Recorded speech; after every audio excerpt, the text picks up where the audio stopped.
Oke. Ya, alhamdulillah hari ini kita sebagai anggota dewan, jadi ada 2 siklus pekerjaan, masa sidang dan juga masa rises. Hari ini kita udah memasuki masa rises. Dan alhamdulillah hari ini sangat spesial teman-teman karena saya didampingi oleh keluarga tercinta. Maklum, jadi kalau jadwalnya itu masing-masing sibuk, untuk kita ada waktu bareng-bareng itu sulit. Dan alhamdulillah hari ini nenek saya, adik saya, ibu saya juga dengan sukarela ingin menemani dan juga bahkan udah booking dari beberapa minggu sebelumnya. Kalau misalnya Mas Feral ke Dapil, kepingin ikut dong. Karena ini juga sebetulnya flashback sekitar 10-15 tahun yang lalu. Saya ingat sekali saya masih sekolah, setiap kali ada waktu libur ataupun setiap minggu kalau ada liburan, saya tuh selalu mendampingi Mama Vena turun ke dapilnya bertemu konstituennya.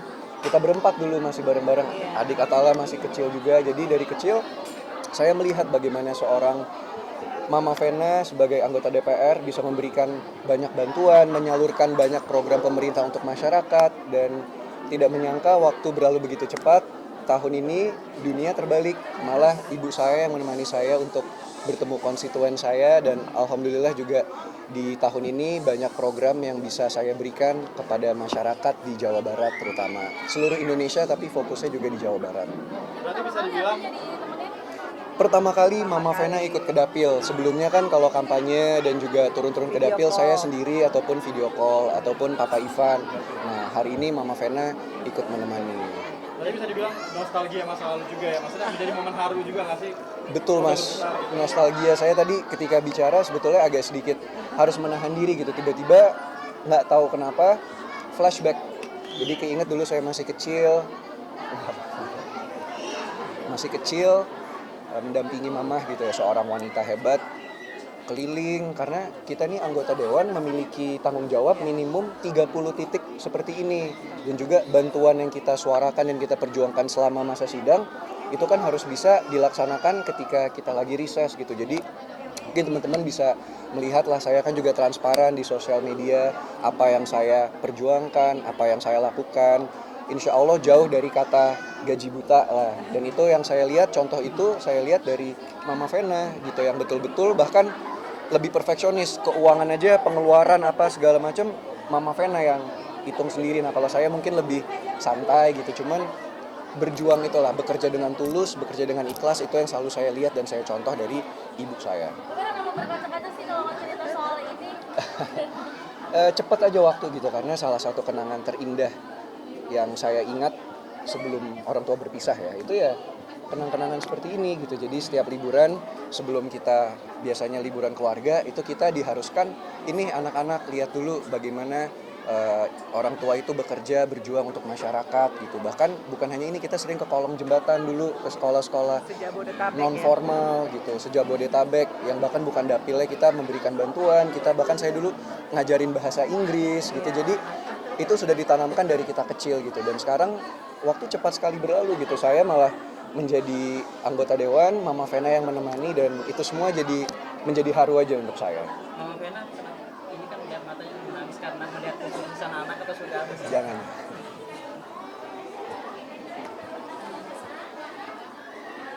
Ya bangga ya, bangga banget gitu.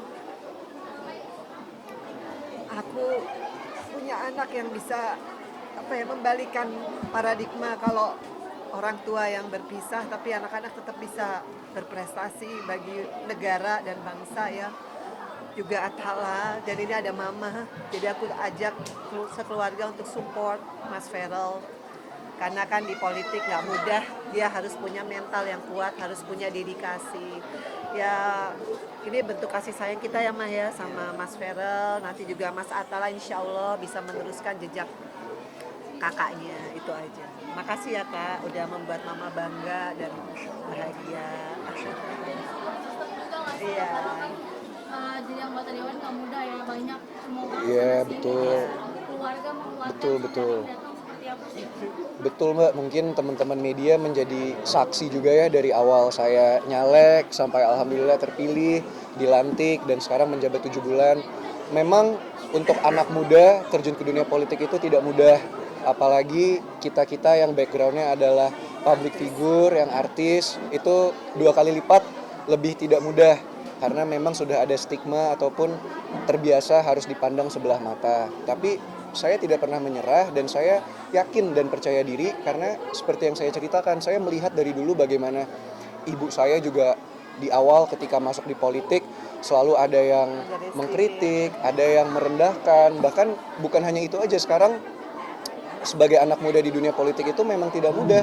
Kita bisa difitnah dari berbagai sisi, kita bisa di media framing dari berbagai sisi, tapi yang selalu saya pegang, saya percaya didikan orang tua saya selalu terapkan kepada saya juga, itu kita tidak perlu takut direndahkan oleh manusia. Karena kalau niat kita baik, tujuan kita baik, insya Allah derajat kita akan ditinggikan oleh Allah Subhanahu wa Ta'ala.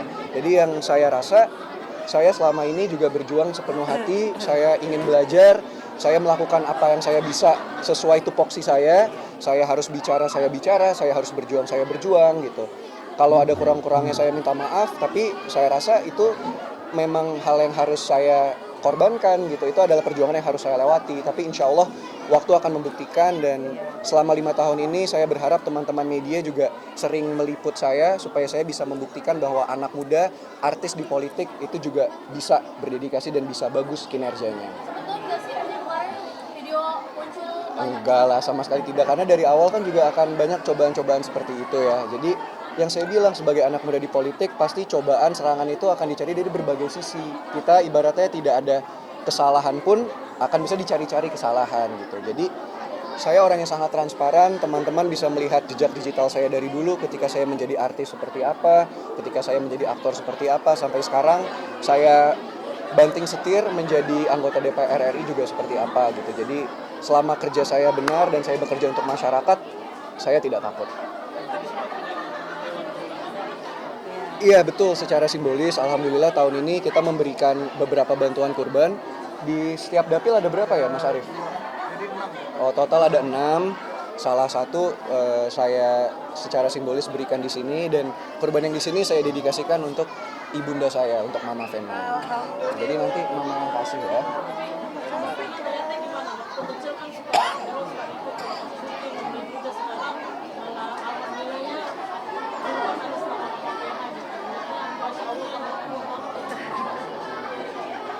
Ya, nggak berhenti bersyukur sama Allah ya. Amanah yang diberikan luar biasa. Tinggal saya harus banyak berbuat baik supaya anak-anak saya itu langsung dilindungi sama Allah. Tapi saya juga pengen pesan sama media ya untuk selalu meliput politisi, karena masyarakat ini kadang-kadang skeptis ya, kadang apatis dengan dunia politik Indonesia karena kebanyakan berita yang negatif. Tapi kalau seperti ini turun ke masyarakat, diliput, kemudian disiarkan, mudah-mudahan banyak sekali nanti generasi muda yang ingin masuk politik seperti Mas Feral dan teman-temannya yang ada di DPR, karena kan Indonesia butuh regenerasi ya, itu aja sih ya. Pasti bangga, dan doa ibu insya Allah ya kakak, pokoknya semangat terus, berjuang terus buat Indonesia, amin.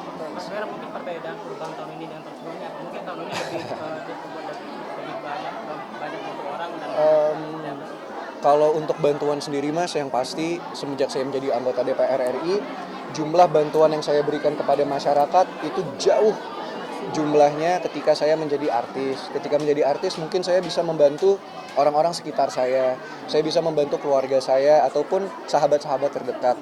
Tapi seperti yang Mas dengar tadi, alhamdulillah sama 7 bulan ini Mas, mungkin ini teman-teman wartawan boleh mencatat juga, selama 7 bulan sebagai anggota dewan baru yang notabene baru ya, dan anak muda, itu jumlah beasiswa yang saya berikan itu sudah hampir 100.000 lebih ya.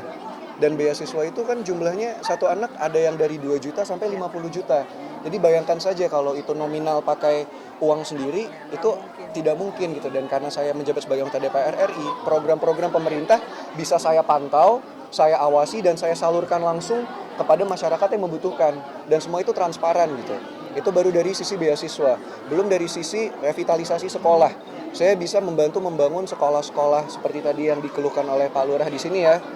Saya bisa membantu membangun fasilitas olahraganya, sarana prasarana untuk laboratorium mereka, bisa memberikan bantuan komputer dengan jumlah yang banyak. Jadi TIK ya. itu hal-hal yang seperti itu yang sebetulnya tidak ternilai harganya gitu. Dan mungkin satu lagi, memperjuangkan undang-undang Sisdiknas menurut saya itu akan membantu banyak sekali guru-guru honorer di Indonesia ini yang sudah lama berjuang untuk itu gitu. Karena mungkin Mama bisa cerita kali, Mama 10 tahun di DPR, undang-undang yang kita perjuangkan saat ini itu belum ada yang golin sama sekali. Dan alhamdulillah baru di tahun ini, karena mungkin Komisi 10 juga kompak dan kita sering vokal, itu menjadi prolegnas, undang-undang prioritas, insya Allah tahun depan sudah disahkan. Jadi itu menurut saya adalah satu hal yang legacy lah. Mungkin anak cucu saya nanti bisa saya cerita bahwa ini bapak kamu membantu revisi undang-undang sistem pendidikan nasional di Indonesia loh. Nah, hal-hal seperti itu yang saya ingin teman-teman media bantu suarakan ke anak-anak muda lainnya gitu. Jadi mereka tidak memandang politik itu semata-mata gelap dan skeptis, tapi banyak juga yang bisa kita lakukan dan kita bantu kalau kita di politik. Kayak itu pakai uang pribadi tadi. Iya. Kalau itu mungkin hal yang berbeda ya. Saya kalau ada rezeki saya juga pingin membantu lah. Jadi karena kadang-kadang kan kalau bantuan pemerintah birokrasinya suka agak sedikit lambat ya Mas. Jadi itu biar teman-teman tahu juga prosesnya itu adalah dari kelurahan ataupun dari desa, dari kabupaten memberikan proposal. Proposal itu diberikan kepada anggota dewan melanjutkannya kepada kementerian yang bersangkutan. Lalu di sana ada proses negosiasi gitu. Kita harus awasi terus, harus kita follow up terus. Nah, jadi itu kan akan membutuhkan waktu. Cuman kalau hal-hal yang sifatnya bisa saya bantu secara pribadi, ya itu ajaran dan didikan dari keluarga saya juga ya. Memang sudah kewajiban kita untuk membantu orang yang membutuhkan gitu. Jadi tadi ya mungkin tidak seberapa nilainya, tapi itu dari kantong saya pribadi. Ya, ini Mbak E pinter nih ya, insya Allah doain yang baik-baik ya Mbak ya.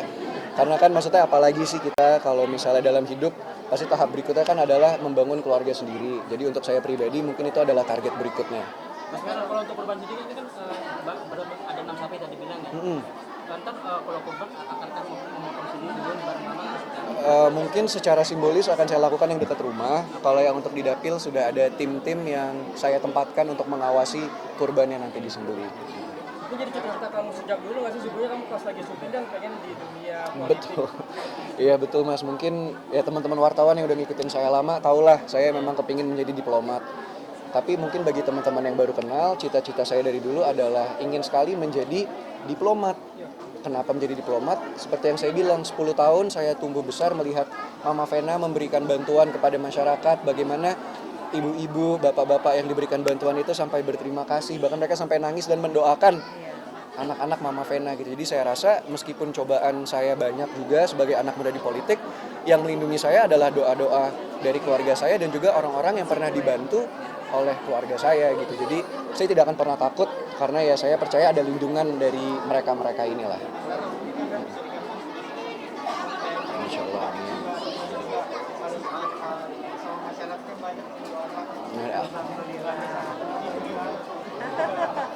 Yang baik-baik pasti diamini lah Mas. Saya juga pasti ingin fokus ke jenjang yang lebih serius. Cuman yang saya pelajari di dunia politik ini, kita juga kehidupan pribadi itu tidak boleh terlalu disorot. Karena di Islam pun kan ada penyakit ain ya. Jadi tidak semua orang suka mungkin melihat orang lain bahagia. Apalagi di politik lawannya banyak, kita nggak pernah tahu yang mana mau jelekin kita, yang mana mau jatuhin kita. Jadi saya sebisa mungkin mulai saat ini kalau hubungan pribadi saya keep serapat mungkin. Kecuali nanti udah menikah atau udah resmi, pasti kan teman-teman media juga akan tahu. Tapi selama proses itu masih berjalan, saya kepingin lebih private aja. Ya itu bukan dari saya, itu mungkin dari orang-orang sekitar saya yang suka bocorin ya. Terutama mungkin Mas Dewan ini yang sudah saya bicarakan juga tadi ya. Nantilah kalau mungkin sudah lebih